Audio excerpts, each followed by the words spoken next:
أمرك يا سيادة الرئيس.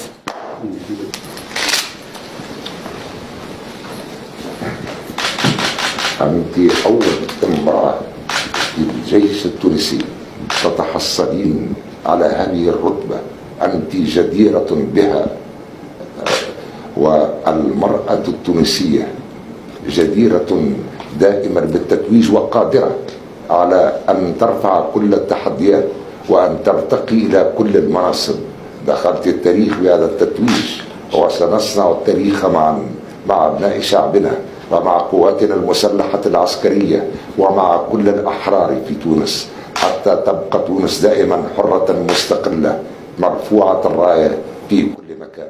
أول امرأة أمير لواء بالجيش التونسي بمناسبة ذكرى عيد الجلاء، الذكرى 60 لعيد الجلاء. المرأة التونسية جديرة بأن تتوج في كل المحافل، والحمد لله تعالى اليوم تحصلت على رتبة أمير لواء.